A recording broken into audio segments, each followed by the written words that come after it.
নমস্কার, সবাইকে স্বাগত জানিয়ে আজকের ভিডিওটি শুরু করছি। আজকের ভিডিওটি রাখি পূর্ণিমা স্পেশাল ভিডিও।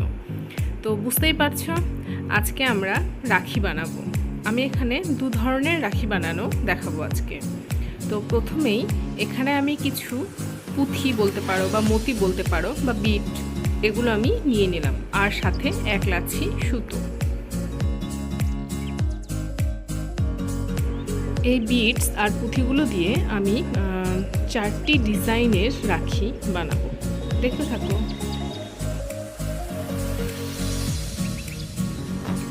তো এখানে আমার কাজের সুবিধার্থে আমি একটি পাত্রের মধ্যে ওই বিটসগুলো সব বের করে নিয়েছি, এতে আমার সুবিধা হবে। এবারে ওই লাচি সুতো থেকে আমি অনুমান অনুযায়ী এক টুকরো সুতো কেটে নিলাম। এবারে এই সুতোটার মধ্যে পুঁথিগুলো ভরতে হবে। এক্ষেত্রে তোমরা সূচ ব্যবহার করতে পারো, আমি এই মুহূর্তে সূচ খুঁজে পেলাম না, তো আমি এখানে একটা অন্য পদ্ধতি ইউজ করেছি। তো যাই হোক, এবার দেখো আমি পুঁথিগুলো ভরছি। প্রথমে আমি একটা ছোট সাদা পুঁথি ভরে নিলাম, এরপরে আমি একটি লাল ভরব, এরপর আবার একটি সাদা পুঁথি ভরব।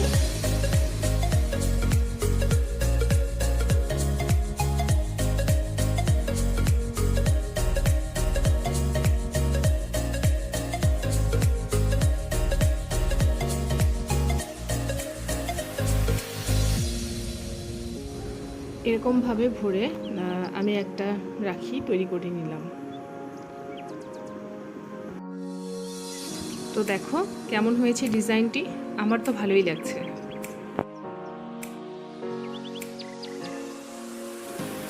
এখানে আমি দুদিকে গিট দিয়ে নিচ্ছি, তাহলে পুঁথিগুলো বের হয়ে যাবে না। দুদিকেই গিট দিয়ে নেব।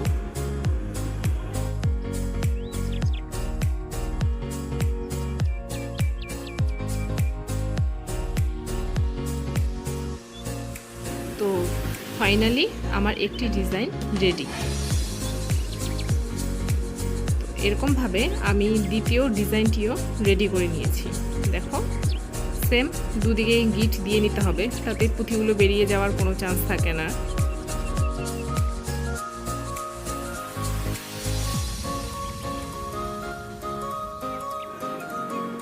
তো এবার দেখো এই ডিজাইনটিও মন্দ লাগছে না।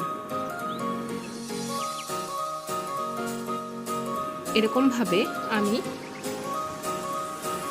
3 নম্বর ডিজাইনটিও রেডি করে নিয়েছি। দেখো এটা 4 নম্বর।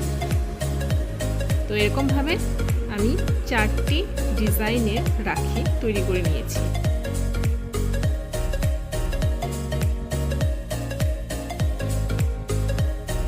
তো এই যে ডিজাইনগুলি দেখো, সত্যি খুব সুন্দর লাগছে।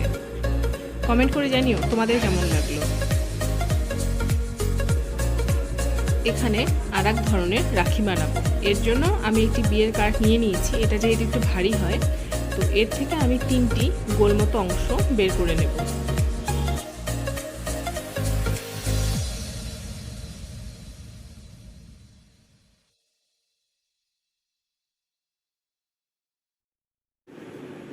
এবারে একটি গোল মতো অংশ থেকে এটাকে মাঝখানে আমার একটা ফুটো করতে হবে। তো এর জন্য আমি মাঝখানটা কেটে নিচ্ছি, 4 ভাঁজ করে মাঝখানটা কেটে নিলাম।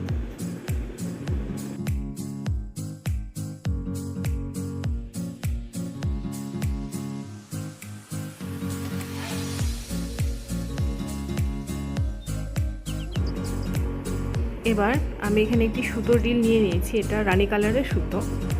তো এই সুতো দিয়েই আমরা রাখিটা তৈরি করব।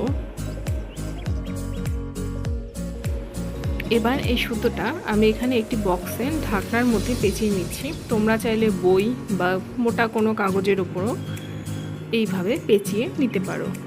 তো আমি এটা কিছুটা পেঁচিয়ে নেব সুতোটা। এরকম মোটাভাবে পেঁচিয়ে আমি এটা কেটে নিচ্ছি। আর এবার এই সুতোটার মানে যেটা আমি কেটে নিলাম আর কি, এগুলোর মাথাগুলোকে আমি আঠার সাহায্যে লাগিয়ে দিচ্ছি, যাতে সবগুলো সুতো একসাথে থাকবে, এদিক ওদিক চলে যাবে না। তো আমার এক দিকটা আঠা লাগানো হয়ে গেল। এবার আমি অপর দিকটাতেও এইভাবেই আঠা লাগিয়ে নেব। এরকমভাবে সমান করে এই মাথাতেও আমি আঠা লাগিয়ে নিচ্ছি।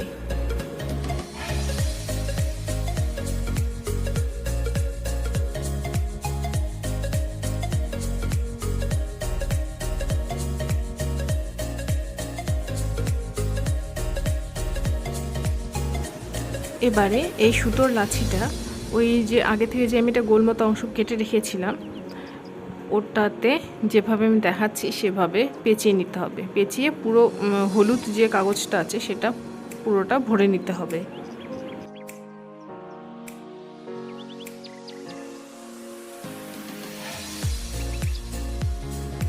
এভাবে পুরোটা পেঁচিয়ে নেবার পর যে শেষ প্রান্তটা আছে ওটা আঠা দিয়ে সিকিউর করে দিতে হবে।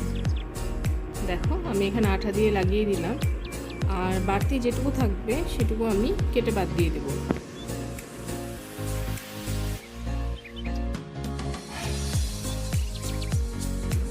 আর এটা এখন দেখতে এরকম হয়েছে।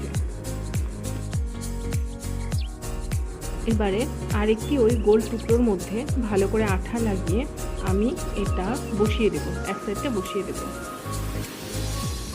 আর এটাকে ভালো করে একটু শুকিয়ে নিতে হবে। আর আমার কাছে এটি গোল শেপ আর একটি বরফি শেপের কাজ ছিল, তো আমি এখানে গোলটাই লাগালাম। গোলটা ওই আঠা দিয়ে এখানে লাগিয়ে দিলাম।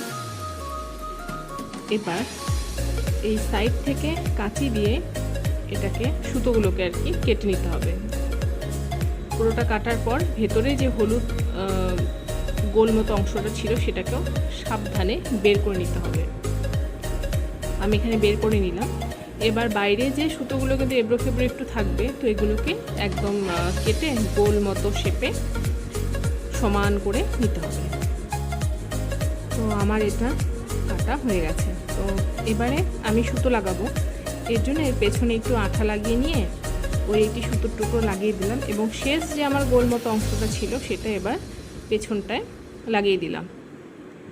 তো ব্যাস এটা শুকিয়ে গেলে একদম রেডি। তো দেখো কেমন লাগছে, এটাও খুব সুন্দর হয়েছে, খুব মিষ্টি কালারটা। তো এরকম আমি আরেকটি বানিয়েছিলাম হলুদ রঙের। আশা করি তোমাদেরও খুব ভালো লাগবে, আর প্রসেসটাও ভীষণই সহজ। তো কেমন লাগলো কমেন্ট করে জানিও, আর ভিডিওটি পছন্দ হলে লাইক করো, আর আমার চ্যানেল নতুন হলে চ্যানেলটিকে সাবস্ক্রাইব করে দিও। তোমরা সকলে খুব ভালো থেকো, ধন্যবাদ।